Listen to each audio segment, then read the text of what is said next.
25 अगस्त 2025 शुरू होगा मारवाड़ का महाकुंभ जो लगभग 8 दिनों तक चलता है। लेकिन क्या आपको पता है कि जो लोग, जो श्रद्धालु, जो भक्त रामदेवरा दर्शन करने जाते हैं, चाहे पैदल जाते हैं, नंगे पांव जाते हैं, घुटनों के बल जाते हैं, अपने वाहन के साथ जाते हैं, उनको जिस मंदिर में मैं खड़ा हूं उस मंदिर में आना सबसे पहले जरूरी है। यहाँ पर वो दर्शन करते हैं, फिर उनकी यात्रा जो प्रारंभ होती है वो रामदेवरा जाकर दर्शन करने के बाद समाप्त होती है। ये वो मंदिर है जहां लोक देवता बाबा रामदेव खुद आए थे। ये मंदिर है बाबा रामदेव जी के गुरु बालीनाथ जी का।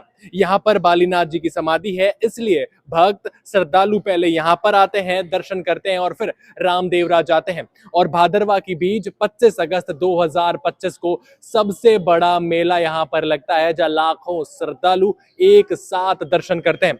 आज हम व्यवस्थाओं के बारे में जानने के लिए इस मंदिर में है। हमारे साथ इस मंदिर के अध्यक्ष नरेंद्र जी चौहान है। मैं उनसे जानूंगा कि सर, व्यवस्थाओं को लेकर क्या क्या पुख्ता इंतजाम किए जा चुके हैं। अपने मंदिर के लिए जो मेला भरता है, सबसे पहले लोग यहाँ आते हैं तो यहाँ पे संख्या ज़्यादा बढ़ती है, तो इसीलिए हमने खूब भक्तों के लिए हमने अलग अलग सीसीटीवी कैमरे और लाइनें, अलग अलग लाइनों के लिए जो तीन जेंट्स और 3 लेडीज़ के लिए और सबके लिए कोई तरह का कोई अनहोनी नहीं हो, इसलिए सारी चीज़ें का अरेंजमेंट किया है। पर्चा नाटी में भी नहाने की व्यवस्था की गई है। लैट्रिन बाथरूम में भी उनको लिए अलग कार्यक्रम रखा गया। 16 जेंट्स के 16 लेडीज़ के कार्यक्रम रखे गए हैं और जो भी यात्रु आते हैं उनको खाना पीना वगैरह जो भी है एक निश्चित जगह दी गई है। और ठहराने के लिए भी हमने प्याऊ के यहाँ पे अगर मान लो रात को थके हुए आते हैं तो उनको भी ठहराने के लिए व्यवस्था की गई है। और अच्छा, जब लाखों श्रद्धालु होते हैं तो चोरी की वारदातें लगातार बढ़ती जाती है और जब तक ये मेला चलता है तो बताया जाता है कि चोरी की वारदातें अक्सर बढ़ी रहती है। तो क्या उसके लिए इंतजाम किए गए हैं? कितने कार्यकर्ता जो है इसके लिए गठित किए गए हैं?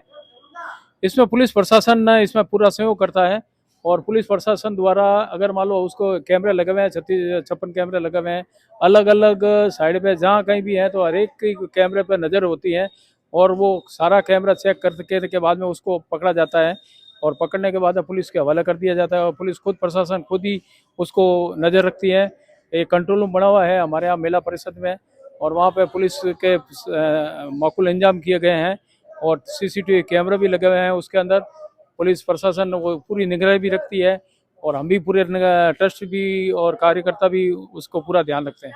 कितने कार्यकर्ताओं की टीम आपके द्वारा बनाई गई है? क्या वो शिफ्ट में काम करेंगे या लगातार उन कार्यकर्ताओं का काम जो है शुरू रहेगा?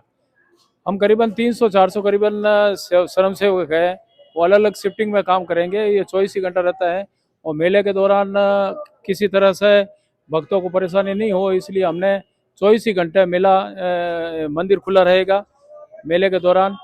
और उसके कारण क्या है, हाथात दर्शन करके यहाँ जब तक दर्शन करके हाथात निकल सके और यहाँ पे कोई भी भीड़ भाड़ नहीं रहे।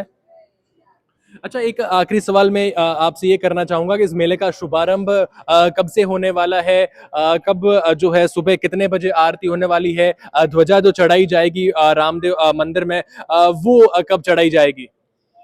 ये 23 अगस्त को मेले का शुभारंभ किया जाएगा शाम को 6 बजे और 25 अगस्त को सुबह 4 बजे महाआरती का कार्यक्रम किया जाएगा। उसमें 108 जोतों की आरती की जाएगी और फुलमंडी वगैरह सारी भोग वगैरह सब लगा के उसके बाद में उसकी आरती होगी और आरती के बाद में अपना ध्वजारोहण का कार्यक्रम रखा गया है 11:15 बजे का और 11:15 बजे मुख्य अतिथियों द्वारा उनका स्वागत किया जाए। ध्वजा का पूजा करके, ध्वजा की पूजा करके ऊपर जो क्या आएगा ध्वजा चढ़ाई जाएगी। तो देखिए, आज हमने मंदिर में जो सुरक्षा इंतजाम किए जा रहे हैं उसको लेकर बात की यहाँ के जो अध्यक्ष है नरेंद्र जी चौहान उनसे। ये वही मंदिर है और ये देखिए अब दूर तक जो आपको नजर आ रही है पहाड़ी, यहाँ पर लोक देवता बाबा रामदेव जी के जो गुरु थे बालीनाथ जी, वो यहाँ पर आए थे। यहाँ पर जो है तपस्या करते थे और बताया जाता है कि वो रामदेव, लोक देवता रामदेव जी से रूठ कर यहाँ पर आए थे और उनको मनाने के लिए रामदेव बाबा, लोक देवता रामदेव जी जो है वो खुद यहाँ पर आए थे, जिसके चलते श्रद्धालु भक्त जो है वहां रामदेवरा दर्शन करने जाने से पहले यहाँ पर आते हैं, दर्शन करते हैं, मत्था टेकते हैं और फिर इनकी यात्रा जो है शुरू होती है, जो रामदेवरा जाकर समाप्त होती है। यानी भाद्रवा की बीज के दिन सबसे बड़ा मेला जो है यहाँ पर लगता है, और भाद्रवा की दशम जो आती है, यानी बीज के बाद जो दशम आती है, उस दिन जो है सबसे बड़ा मेला रामदेवरा में लगता है। यानी अब मारवाड़ का महाकुंभ जो है बस थोड़े दिनों में शुरू हो चुका है। देखिए मेरे पीछे आप देखेंगे लगातार भक्त जो है यहाँ पर लगातार भक्त जो है यहाँ पर आने लग गए। समूचा राजस्थान ही नहीं, अलग अलग जगहों के, अलग अलग राज्यों के भक्त जो है इनको बड़े ही भक्ति भाव से पूजते हैं। सिर्फ हिंदू धर्म ही नहीं, मुस्लिम समाज जो है वो भी लोक देवता बाबा रामदेव को पूजता है और रामसा पीर के नाम से इनको जानता है। और ऐसी जानकारियों के लिए द खटक के साथ आप हमेशा जुड़े रहिएगा।